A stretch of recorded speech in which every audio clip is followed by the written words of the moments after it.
প্রাইমারির interview যারা দিতে যাচ্ছেন তাদের অনেকে বলেছেন যে টেন্স থেকে একটা ডেমো যদি তৈরি করে দেয়া যায় তাহলে খুব ভালো হয়। অর্থাৎ টেন্স যে উপস্থাপন যে স্তরটা বাচ্চাদের যে টিউনিং করে যে পাঠে ঢোকানোর যে জায়গাটা সেই জায়গাটাতে অনেকেরই অসুবিধে হচ্ছে।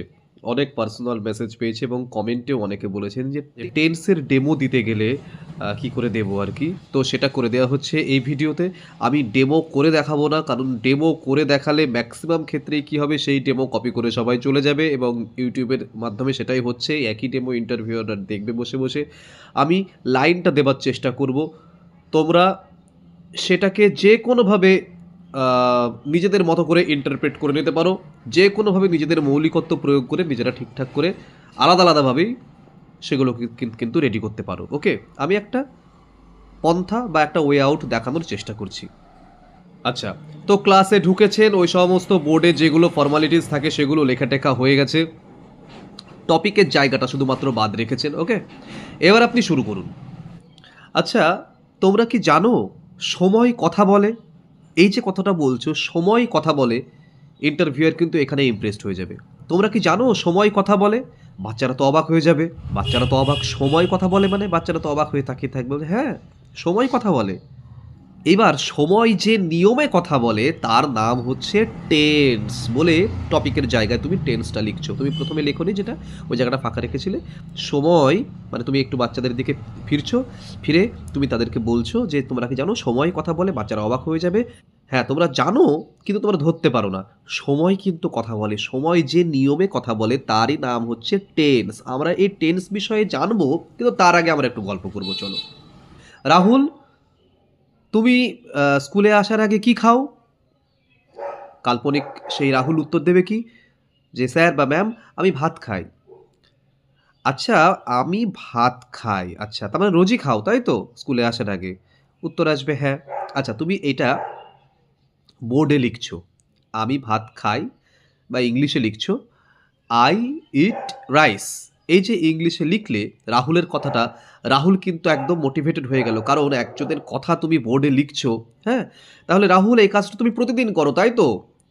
হ্যাঁ, উত্তর আসবে কাল্পনিক বাচ্চাদের থেকে আই ইট রাইস। আচ্ছা, এবারে বিক্রম বলো তো, কালকে স্কুলে আসার আগে তুমি কি খেয়েছিলে? ম্যাম বা স্যার আমি ভাত খেয়েছিলাম। আচ্ছা, এই বিক্রমের এই কথাটিকেও আমরা বোর্ডে লিখব, আমি ভাত খেয়েছিলাম আই এট রাইস। আচ্ছা, এই যে আমি ভাত খেয়েছিলাম, এটা কি এখন হচ্ছে নাকি পরে হবে নাকি আগে হয়ে গিয়েছিল? হ্যাঁ ঠিক বলেছো, এটা আগে মানে গতকালকে হয়ে গিয়েছিল, অর্থাৎ এটা কিন্তু অতীত। আর আগের সেন্টেন্স যেটা ছিল সেটা কি, আমি ভাত খাই, সেটা কিন্তু রোজই খাই। এইবার চলো আবার আর একটা মজা করি। রিনা, তুমি স্কুল থেকে বাড়ি গিয়ে কি খাবে? রিনা, কাল্পনিক সে রিনা উত্তর দেবে কি, যে ম্যাম আমি আজকে স্কুল থেকে বাড়ি গিয়ে ভাত খাবো। আচ্ছা, তাহলে আমরা এই সেন্টেন্সটাও আমরা বোর্ডে লিখি চলো, রিনা ভাত খাবে। আচ্ছা, তাহলে এই কাজটা আগে হয়ে গেছে নাকি এখন হচ্ছে নাকি ভবিষ্যতে হবে? ঠিক বলেছো, কাজটা পরে হবে, ভবিষ্যতে হবে। বোর্ডে কি লিখছি, আই উইল ইট রাইস লিখেছি ওই আগের দুটোর মতো করে। এইবার বাচ্চাদের দিকে তাকিয়ে যদি আমরা বলি দেখো একটাই কাজ ভাত খাওয়া, কিন্তু সময় বদলালো বলে বাক্যগুলো দেখো বদলে বদলে গেল। খাই, খেয়েছিলাম, খাবো। এই যে খাই, খেয়েছিলাম, খাবো, এটা কেন হলো? সময় কথা বলে, আমরা একদম প্রথমে বলেছিলাম না? তাহলে সময়ের জন্য কোনোটা হয়ে গেল খাবো, কোনোটা খাই, কোনোটা খেয়েছিলাম। অর্থাৎ সময় বদলালেই কিন্তু বাক্য বদলে যায়। তার মানে কি, সময় অনুযায়ী যে ক্রিয়া, যে কাজ, কাজ মানে তো ক্রিয়া, অর্থাৎ সময় অনুযায়ী ক্রিয়া পাল্টে যাবার যে নিয়ম, তারই নাম হলো টেন্স। অর্থাৎ ক্রিয়ার কালকে টেন্স বলে। এই যে একদম প্রথমে ঢুকেই তুমি ক্রিয়ার কালকে টেন্স বলে, তুমি এটা কখনো বলতে পারবে না। তুমি বাচ্চাদের টিউনিং করিয়ে ক্রিয়ার কালকে টেন্স বলে, অর্থাৎ ক্রিয়াটি কোন কালে ঘটছে সেটাই হচ্ছে টেন্স। এবার আমরা কি করব, সহজ ভাষায় আমরা আরেকবার বলবো।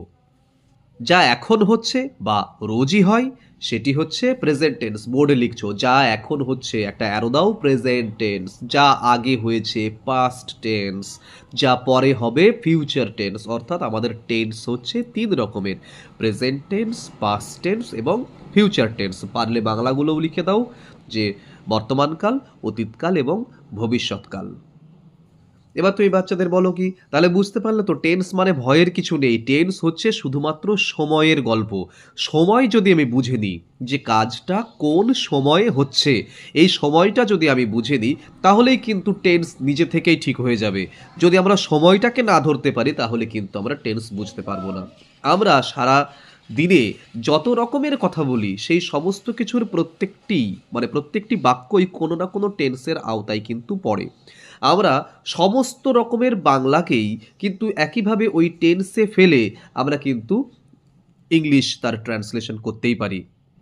এবার তুমি টেন্স বিষয়ে তুমি আরও একটা করে এক্সাম্পল দিতে পারো বা বাচ্চাদের থেকে তুমি এক্সাম্পল দিতে পারো, হ্যাঁ? বা তুমি বাচ্চাদের বলতে পারো যে একটা ফিউচার টেন্সের তাহলে উদাহরণ দাও, বা একটা পাস্ট টেন্সের উদাহরণ দাও, একটা প্রেজেন্ট টেন্সের উদাহরণ দাও।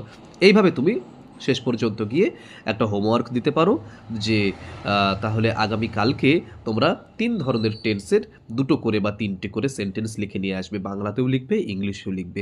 এই করে তুমি হোমওয়ার্ক দিতে পারো এবং এভাবে শেষ করতে পারো। ঠিক আছে? তাহলে আসল যে উপস্থাপন স্তরটা সেটাতে কিন্তু আমি বারবার বলি, তুমি প্রথমেই সংজ্ঞা থেকে উদাহরণের দিকে যাবে না। তোমাকে উদাহরণ থেকে সংজ্ঞার দিকে আসতে হবে এবং বাচ্চাদের ওইখানেই কিন্তু টিউনিং করার সময়টা। তুমি যদি ওই সময় বাচ্চাদের যদি অ্যাক্টিভেট না করতে পারো তাহলে কিন্তু সেই ডেমোর কোনো দাম নেই।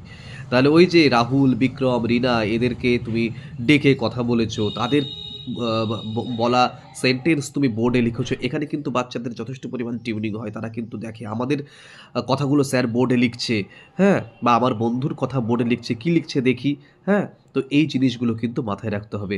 যে কোনো ডেমোতে সবসময় এই জিনিসগুলো মাথায় রাখতে হবে যাতে ক্লাসটা বাচ্চাদের কাছে মনোগ্রাহী হয়ে ওঠে এবং তারা পার্টিসিপেট করে। ওকে?